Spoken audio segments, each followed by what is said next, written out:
Hello, welcome to Roman on CVI. Today I'd like to talk a little bit about the use of the CVI range and the development of IEPs or IFSPs.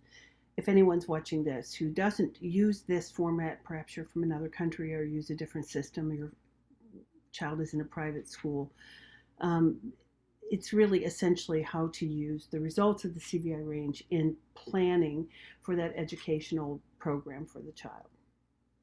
So the CVI range is really designed to do a number of things, including measure the degree of functional vision that the child has based on a 0 to 10 continuum, in which 0 represents little or no visual function and 10 represents near typical. Of course, we are aware that both 0 and 10 are scores that are not really used, and that it is extraordinarily rare for a child to even achieve a score as high as 9, because the closer you get to that number 10, the more we're communicating that that child's visual needs are completely gone, that their vision, their functional vision, is just like other children their age. And that, of course, is extraordinarily rare for a child with CVI. So how do we then use this information? Well, the CVI range provides you obtain a score. Okay, I'm going to see if I can do this correctly.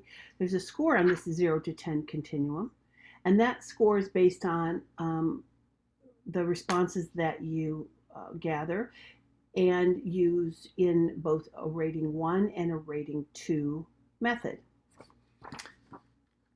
There are a couple reasons for this. One is if you get a similar response, a similar answer, a similar result, asking the same question in two different ways, it really strengthens the reliability of that question, and it strengthens the validity of the instrument. In each one of the ratings, there is a way to score it to indicate how that response really was determined.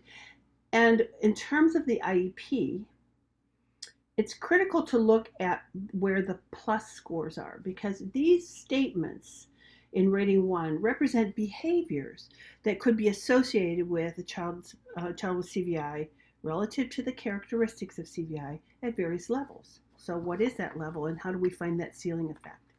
When the pluses stop, when the pluses turn into kind of plus minus responses and minus, it means that we're now in a much more fragile place in terms of that child's visual responses relative to a certain statement. So for example, if a child, given the statement, may notice moving objects at 2 to 3 feet, if that statement is a plus, it means it's true of the child. If it's a plus minus, it means maybe 2 but not 3, or maybe on occasion. It's just not a strong true statement. So the true statements, are those that are marked plus, are the ones that really indicate where that child is functioning, and the statements themselves can become descriptions of that function.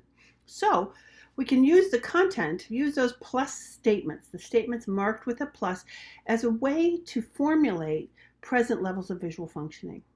We can actually personalize those for that child, and say that all those plus statements are actually things that are really true about that child's functional vision.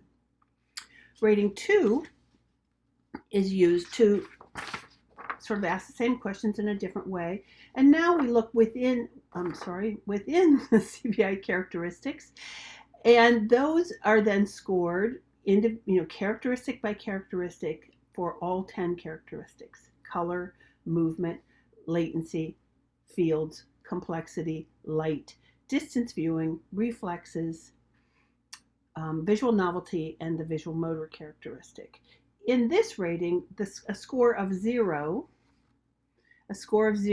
indicates that the child has a full-blown characteristic in that characteristic. Oh, it's full-blown. So for color, if it's marked as 0, it means the child looks at a particular color, and if it's not that color, the child just simply doesn't even regard the object. Okay? At 1, it means the child's response to color is the same as other children their age. And so our job, and there are scoring guides for this, of course, is to determine, where along each of these levels the child is responding, and then to check that box or circle that value so that we have an indication of where those characteristics are. This is something that has to be done through study. Person actually has to really work hard to learn what all of those levels mean. There are scoring guides across all of these statements and all of these characteristics. When we circle those values and add them, we get a second score. And the two scores, the scores for both rating 1 and rating 2, become the child's range, become that CVI range or that level of functional vision. Sometimes the scores can be the same number, but usually they're slightly different, and they must fall within 1.5 points of each other to be a valid score. When we complete this, I mentioned how we can use the statements in rating 1. In rating 2, where we look at the characteristics within each characteristic, we then can take those characteristics and use them to describe accommodations. So in the part of the IEP or IFSP or your plan for that child's education, we can look at how color and latency and visual fields and movement should be used, should be considered in light of all of the instruction across that child's day, so that we're not considering vision time or time to use your vision, but rather access to the greatest extent across the day. The only characteristic in rating 2 that we don't use for an accommodation or in fact for instructional purposes is the one associated with visual reflexes. But 9 of those 10 characteristics are used to help describe accommodations. So now I begin to build this IEP in a rich way in which I have a statement of present levels of function that I can obtain from rating 1, from this part where there are individual statements. I can build out the accommodations based on scores that I get from rating 2, in which I'm going to look within each characteristic and determine the level. And then that level is going to help me describe how we should use light and movement. Will movement determine where I position that child in the classroom? Probably. Okay. And then we have one more big piece, right? And the next big piece is how do we write a goal or objective? How do we do that? Or do we just ignore that?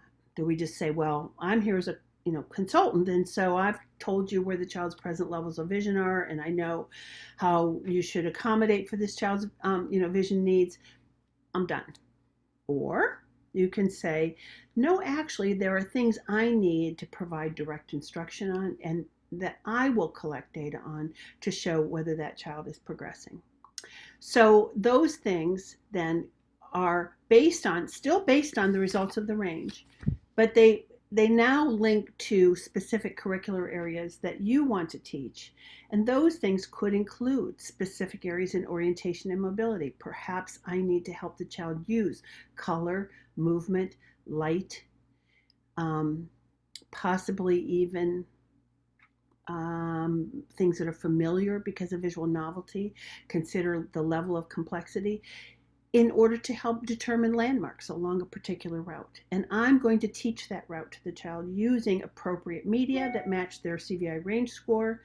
And I'm going to link it to the characteristics so that the child's not set up to fail. It will be different than what I would do for a child with ocular visual impairment.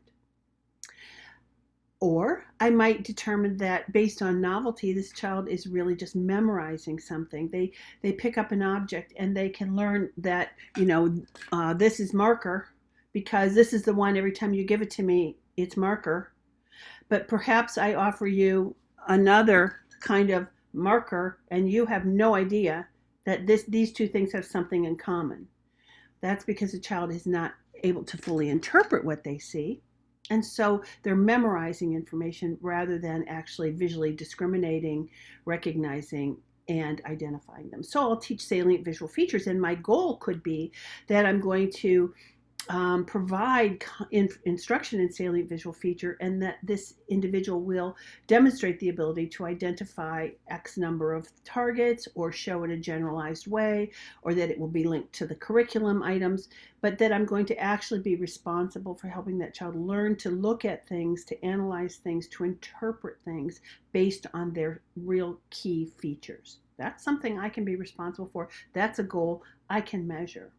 Okay, so it isn't really, there really isn't any part of the IEP or IFSP that in which we opt out, but rather take the results of the range and integrate it into the child's IEP and into their program and daily functioning. All three components, present levels, accommodations, and direct instruction reflected through goals and objectives, are all things that we can build based on the results of the range.